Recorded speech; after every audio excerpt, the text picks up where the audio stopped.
Hello, everybody. Happy Friday. Thank you for tuning in to see what I'm up to. I'll give you a little update while we're waiting for people to join, including my co-host. I'm in my hometown, Salt Lake City. I'm super happy to be. Whoa! Whoopsies. It's very Teresa rigged right now. Let's see if I can get this to stay. Okay. Hi, thanks for joining. Hi, everybody. I'm gonna get my co-host on here. No, not yet. Oh, here we go. Hello, hello. Did it work? Let me try one more time. Oh, let's see. Can you hear me? Yes. Okay, great. Yeah, you're good. Okay. I'm kind of got this all rigged up. So, good to see your face. Hey, You Kayla. too. Hey, Jeff. Thanks, everybody, for joining. Hi, Kelly. Yay, lots of buds here. It's great to see everybody's face here. So I thought I'd do a quick update while we wait for some people to join. I'm good? Sounds good. Yeah. Buddy, this is Alyssa, my assistant. She's in Texas. She's going to be asking me some questions today. Yeah. We'll get to those in a second. So I happen to be in my hometown this weekend. I decided to make a spontaneous flight out here. Hi, thanks for joining. Salt Lake has my heart. I grew up here. I lived here for 35 years, and I know the city pretty well, but it's growing so much. It's just absolutely mind-blowing. Actually, it's supposed to, the size is supposed to double in 10 years, I think is what they said. Isn't that insane? Yeah. Oh, I know, right? Everywhere I go, there's something new. Is just popping up all over the place. I was just here 2 months ago and there's already so many new businesses. Hi, Brian. It's good to see you here. It's a little bit rainy today, so I wasn't excited about that since I live in Portland, right? So it's kind of like, nah, it's a bummer. I really want to go like drive in the canyons and see all the beautiful leaves. It's just such a beautiful place in the fall, so it's a good time to be here. I'm out here to see the band Quicksand for any of those old schooler hardcore people out there. Um, One of my favorite bands from when I was in high school. So a bunch of my old high school buds were all getting together. We're having a little bit of a reunion. So it's going to be really fun. I'm excited. I'm going to be modeling for a photographer. And then I also have a photo shoot out here, which is one of the reasons why I came out here. So it's for work and play. All right. Are you ready to get started? Seems Yeah, like, let's do it. okay, cool. Yeah, so today we're going to be talking about basically more about just Teresa's life as an artist and where she finds motivation and defining success as an artist. So if you have any questions related to those topics, feel free to leave those or just any other questions. We'll get to those at the end. So my first question is, what motivates you to create? Wow, you know what? I've always been an artist since I was even a kid. I really love to draw.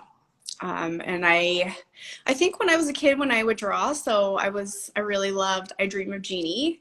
And I would draw in fourth grade, I would draw like all my friends as like I Dream of Jeannie. If it was a girl, they'd be coming out of a bottle with like a piggy tail on their head, or if it was a guy, it'd be like big muscles coming out of a bottle.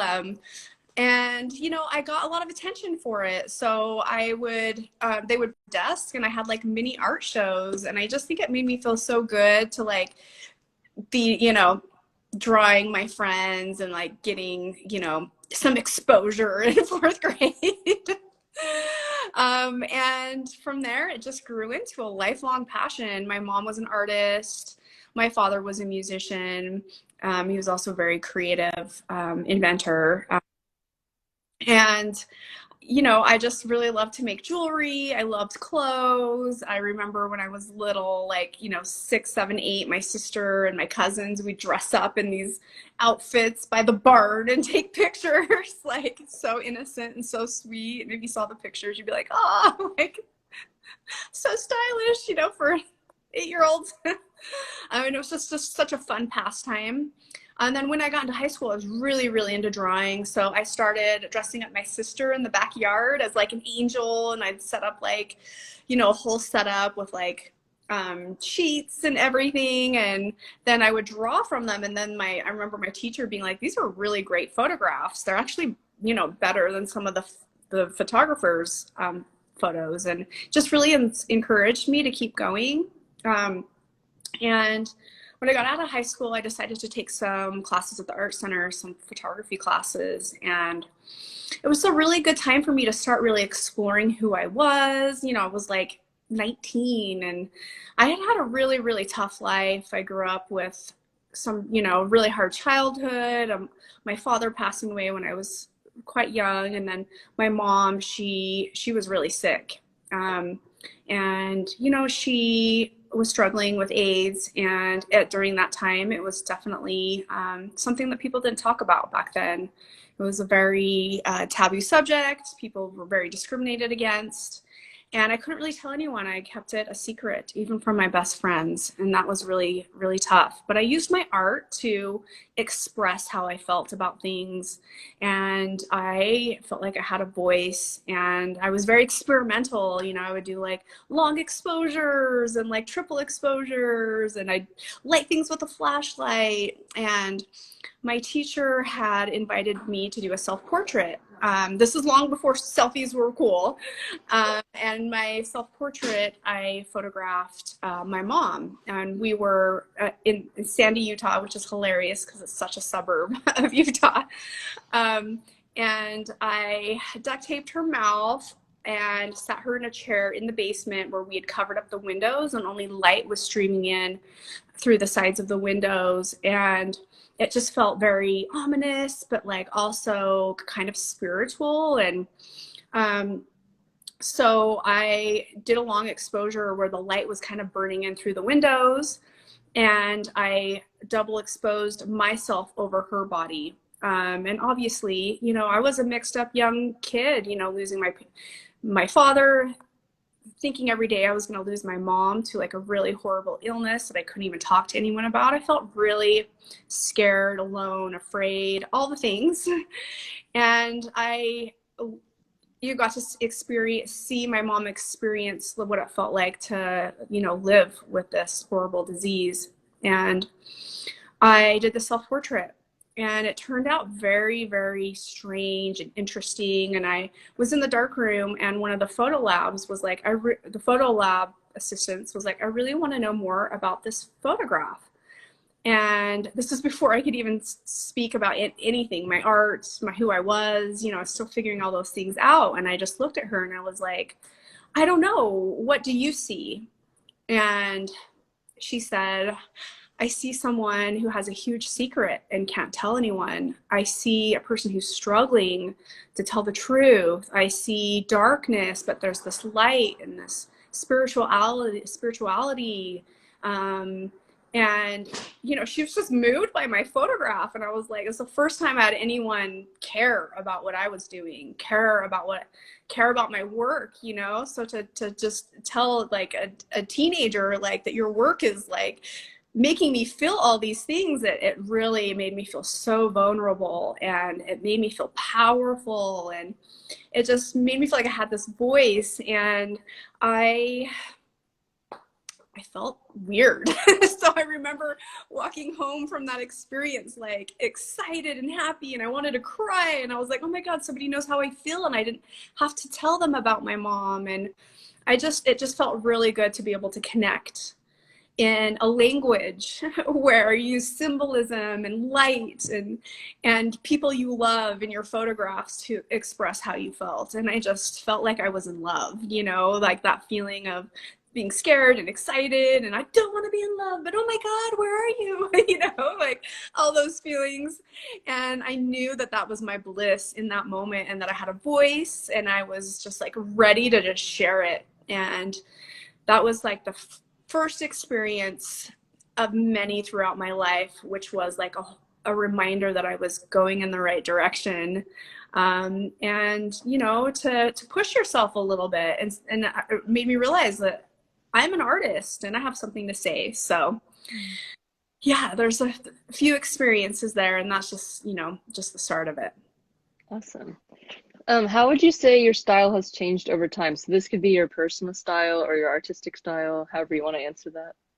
I love this question. Let's start with my artistic style, and then I'd love to talk to you about my fashion style and Yeah. everything. So when I first started doing photography, I was really kind of raw with my work because I hadn't really explored photography. I didn't really have any photographer friends. I didn't know anything about any of the big photographers in the world. I was doing it purely out of expression for what I was going through in my life. And my sister, it was really cute because my sister was, obviously she's known me my whole life. So she's seen my work evolve and change and grow throughout the years. And in the last, I don't know, 5 years, I explored.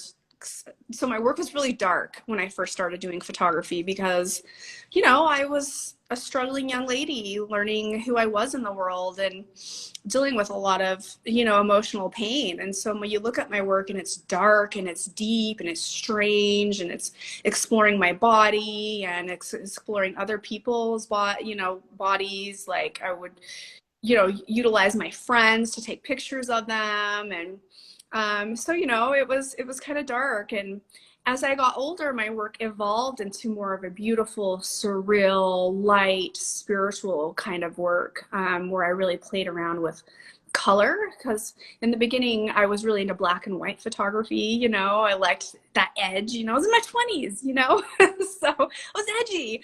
And as I got older, I was just more into beauty and strength and empowerment. And so, yeah, it's evolved over the years.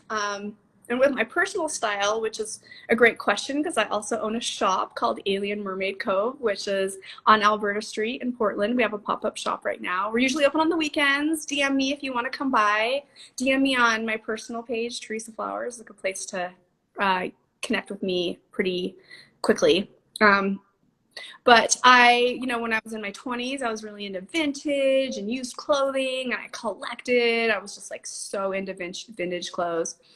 Um, and then when I moved to LA, I was really into athletic, comfortable, chill. And then I moved to Portland, and now I have this like athletic Pacific Northwest kind of a vibe, which is very androgynous and um, oversized clothing and flannels over cute little sports bras. And yeah, it's very my friend, when she saw me when I just did this road trip this summer, she's like, you look so Malibu.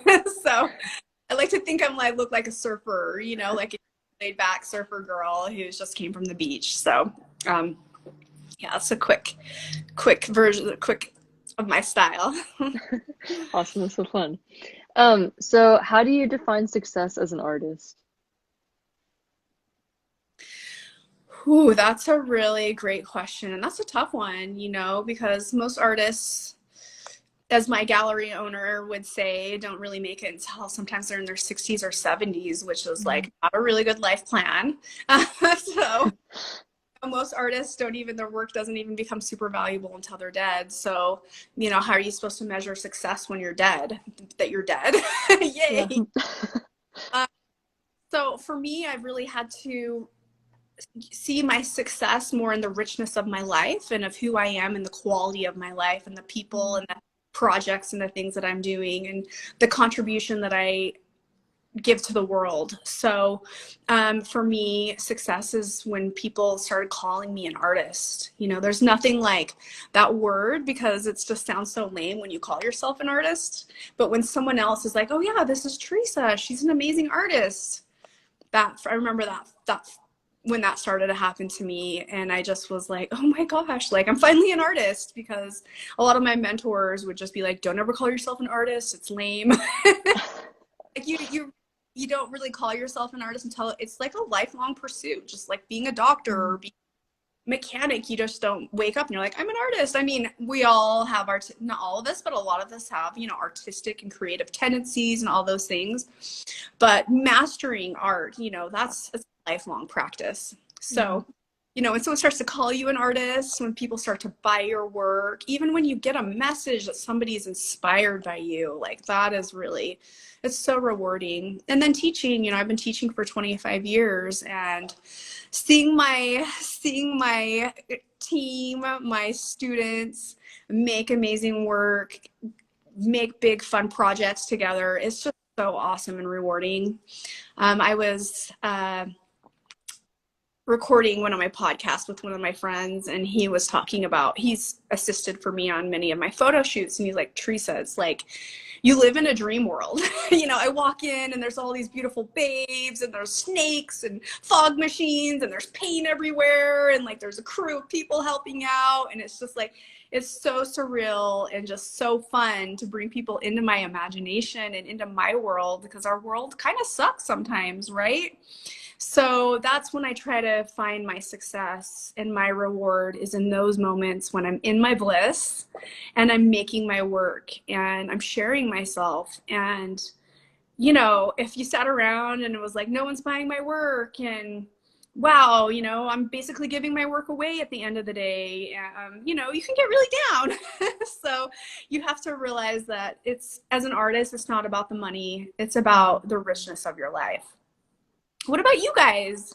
How do you know when you're, feeling successful? I'd love to hear from all of you. What do you think, Alyssa? I mean, I think that's a good point, like measuring it by the richness of your life rather than like, monetary success, because it's just not equal. But yeah, no, that's what I And would I hear probably say too. time they're like, money, money, money about everything, and you're just Hmm. like, there's so much more to life. I mean, obviously Yeah. you need money for life work, and we do live in this reality where you require an income, I Yeah. mean, you don't, you are, right? Like, and to make big projects, you need money, and that's tough when you're an artist, because you Hmm. have so much vision and you want to give so much and contribute so much, and you're kind of on a, you're kind of waiting for it sometimes, and you really have to Yeah. create your own opportunity, and you have to create success. Which for me, it's been fun. I love my life. Like if I died, sometimes I'm like, if I die tomorrow, like I've literally lived the most amazing life, way more amazing than some of my friends who are very financially successful. Mm. But also I have different values. I'm an artist, I value being creative and expressing myself and collaborating and creating a community, and some people have different values, and, you just have to remind yourself as an artist that your success is how amazing you feel about your own work. Hmm. Yeah, that's a great answer. Would you say that your art helps you in other areas of your life? Yeah, I start for obviously I've mentioned this, but I first started doing photography and art out of survival, because I couldn't tell anyone what was going on in my world, and it was my way to survive. Which sounds intense and it sounds dramatic, but if you're a real artist, that's why you do it. You have to do it. And as I've gotten older and I've healed and I've come to a lot of peace in my life, I don't feel like I have to be an artist anymore. I don't feel as, that I'm passionately having to do it to survive. I do it because I like to do it, and I do it because I love to do it. And um, sorry, I lost my train of thought. You're good.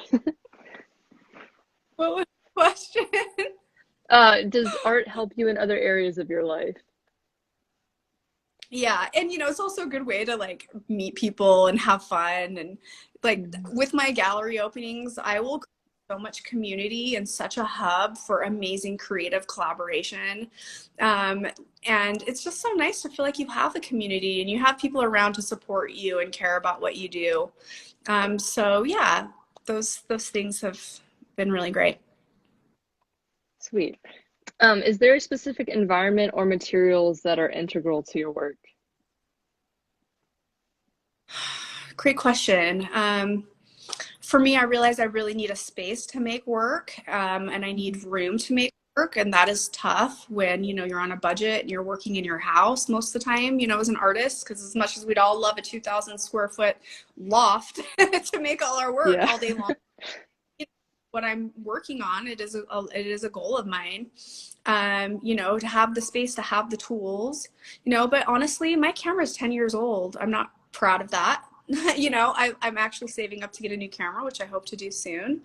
I have a 10-year-old computer and a printer, and you really do need good tools to make good work sometimes, but you don't always need them. If you have a great eye and you have good ideas, good concepts, all those things, it could totally shine through. And sometimes Mm. when stuff looks kind of shitty, it kind of looks cool. Yeah. You just have to go, you have to be resourceful as an artist and make do with what you have. And if you're not making good work because you have shitty tools, maybe you're just a shitty artist, and or upgrade and see what you can do. I'd love a new camera. So I would absolutely camera. And it's really good to mix up your tools too as an artist, because you can kind of get stuck in a rut. And throughout my career, I've worked with Polaroid cameras. I had a Hasselblad. And that can really define the kind of work that you make. And so if you are in a rut, or you need a change, or you don't like the direction of your work, switch it up. As much as I'd love a Leica $10,000, $50,000 Hasselblad, digital. And it just be like, fuck it, I'm gonna get a Polaroid, and see what I could do with the Polaroid series. I do have a disease that affects my hands severely, and so there were times I couldn't pick up my Hasselblad, which is a medium format camera. It's all manual, it's very heavy and laborious. And I picked up a Polaroid land camera, which is so much easier. All you do is like slide to focus. You pick like one, is it a mountain? Is it close up? And then you push a button. And those photographs have like this old school feel to them that you just couldn't get on a Hasselblad. And I shot that camera and did a whole series of work on that camera for several years, and they're absolutely beautiful. Awesome. Out there. Let's see. Okay. Has there been a specific time that you recall not having your voice heard? Ooh, so many times, especially as a woman, and especially growing up in this world that's so ran by men. And I grew up in a very conservative town where I felt most of my life I didn't really have a voice. It's just the last little bit where I'm just really standing up to everything and to everyone. And it took me a while to get there. And it's a really empowering feeling to be able to stand up, use your voice, be heard. And it's also an interesting feeling to know what it feels like to be left behind, put aside, and not be heard. And I'm just not okay with living my life like that anymore. And I think as a woman, I think this is for everyone, but especially women, that learning how to use your voice, how to stand up for yourself, how to speak your truth is one of the most important things that you can learn, not as just an artist, but in our world. Woo! And woo to that, right? I'm staying with my best friend in Salt Lake, so. That's fun. And those times where you're not heard and you feel, put aside, they're dark. But those are those moments to realize when you've sold out to yourself, and that you're not going to do it again the next time. And then you're going to go back and you're going to tell your truth, and you're going to talk to people, and you're going to learn how to do that. I mean, it is a lifelong practice. It takes time to have the grace. When I first started standing up for myself, I was pissed off. I'm actually still a little pissed off. I'm not going to lie. So I'll have moments where, like, I'm going to be honest, I get harassed at least once a day on social media, if not 3 to 5 times a day. I get harassed in my daily life. Women know that this exists and this is hard. And I think to a certain point, we kind of normalize it, or I did. I normalized it. I was taught to not engage, to just be like, oh, don't pay attention. I don't do that anymore. I am like, no, actually, you're violating me. It's not okay. I'm calling the cops. Woo! And when people harass me online, same thing. You're violating me. It is not okay to talk to women like this. You're being disrespectful and you are hurting women. Don't fuck with me. Okay, a little bit angry, right? So I'm hoping I'm going to ease into the grace soon. But since I am kind of getting new at it, it has an edge, and that's just a part of the process, just like anything. I'm starting to get good at a lot of things, but this is one I'm still working on. Yeah. No, that's, yeah. Let's You have see. that since you're Oh, 20s and you're probably, sorry, can you you hear me? froze. Sorry, it just froze. Oh, do you have anything to add to that since I know you're in your 20s and you're probably having your own experiences there? Yeah, I don't really have anything to add at the moment. I've been blessed that I haven't really had a whole lot of um encounters, negatively like that. But yeah, still young, still a long way to go. So hopefully not. Let's see. Do you think you see the world differently than non-artists? Oh, absolutely. Absolutely. I'm realizing that a part of my gift is to bring my world into this world.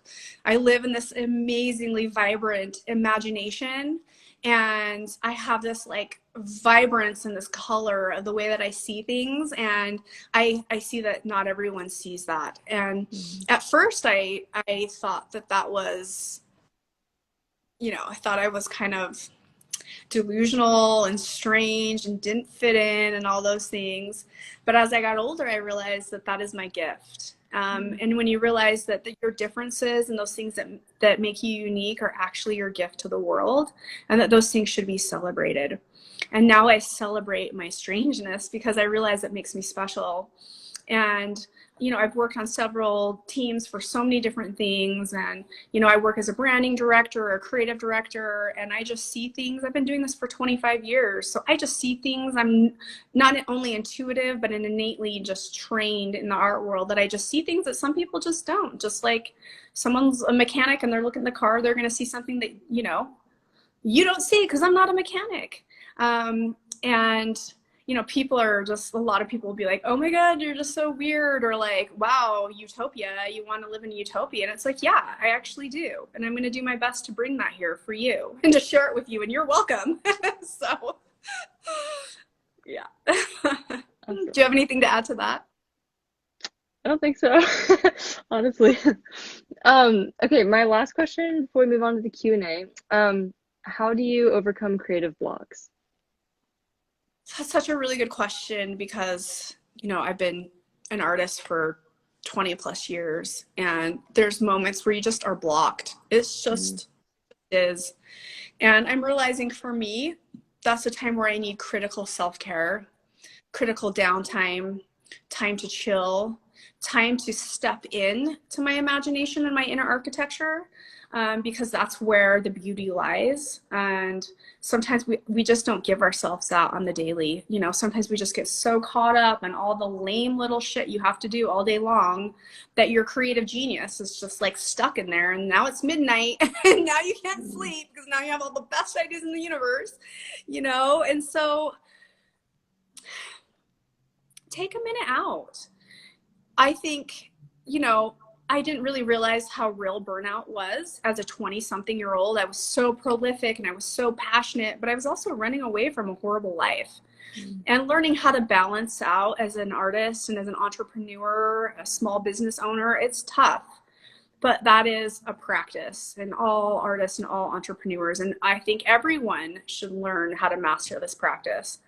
And that's what I realized with me is like, I will work 80 hours a week for my dream because my passion, I'm driven, I'm a Scorpio moon. Like I commit to something and I'm all in, and then I'm all out because I'm so tired and I'm so exhausted.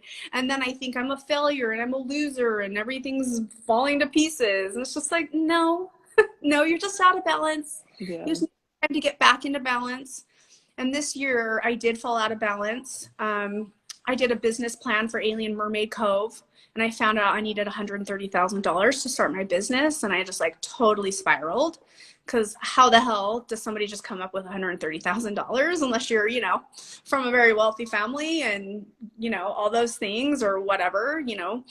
And I was like, I'm just going to put this aside. I'm just going to be like a high end nanny and make six figures. And I'm just going to I'm sick of struggling.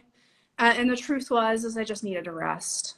I just needed a Mm, rest. And I just needed to realize it's not always up to me to bring in all the things, meaning, it was a time for me to really put faith in the universe, God, the energetic mystery of the beautiful world we live in, whatever it is you believe in. I know the word God can be triggering for people. It was for me for super long time growing up in a Mormon religion, you know.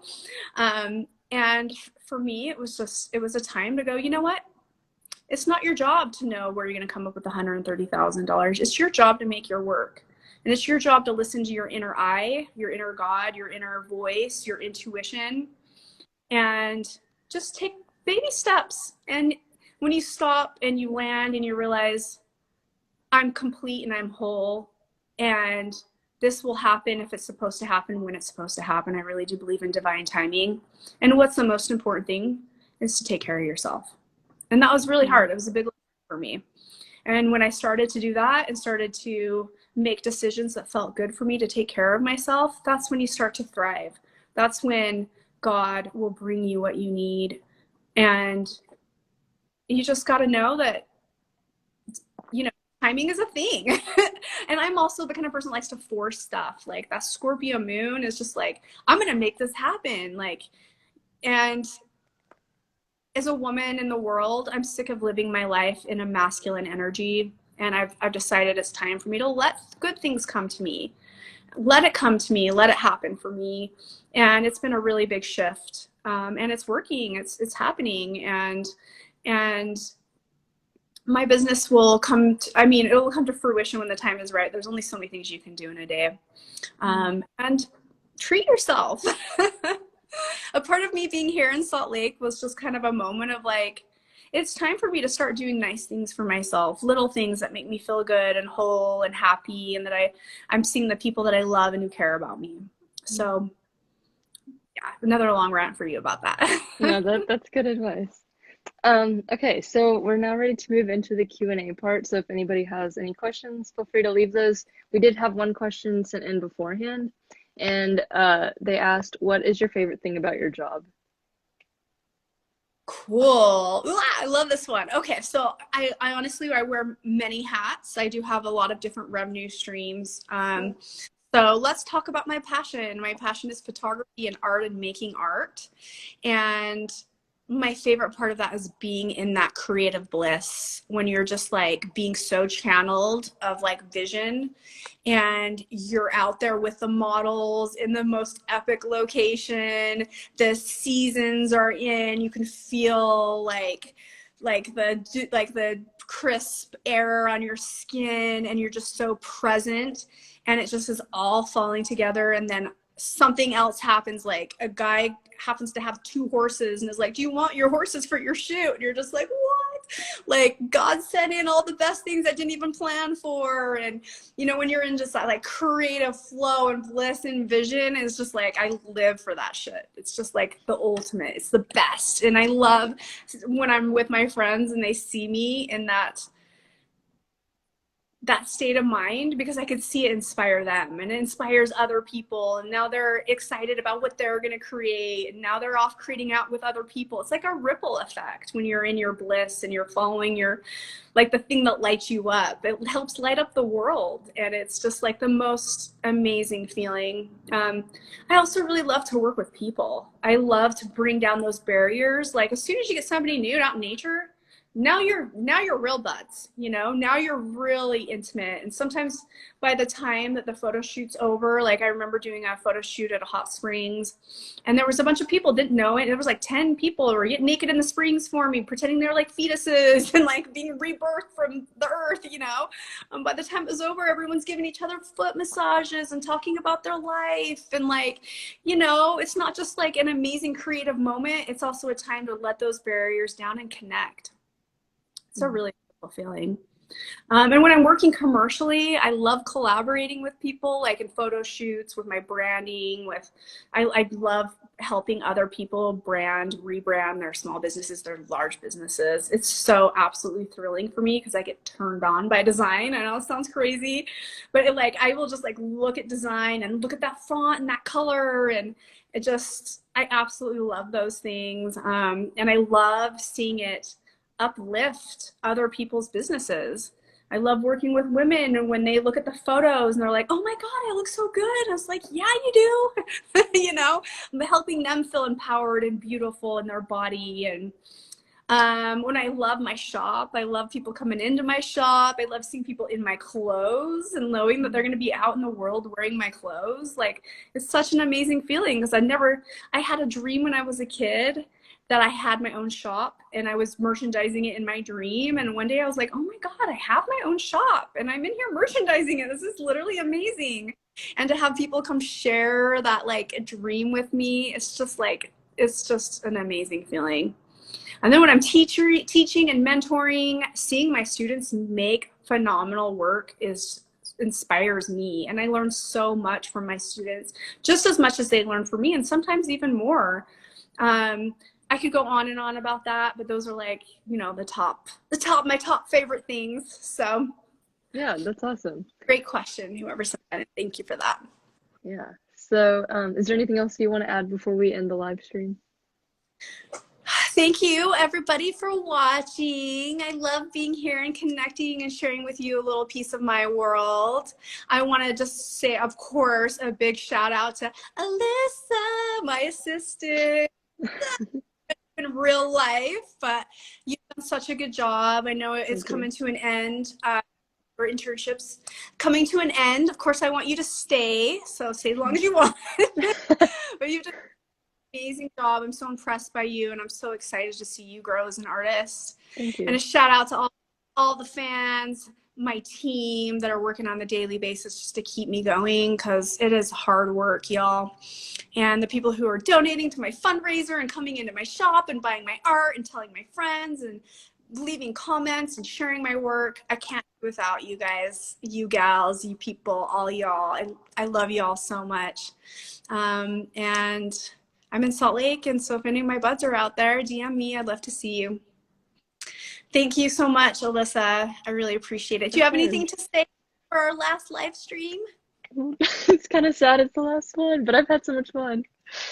You've done such a good job. Like, Thank you. You make me feel not as nervous. So. Oh, good, because I'm always nervous. You are.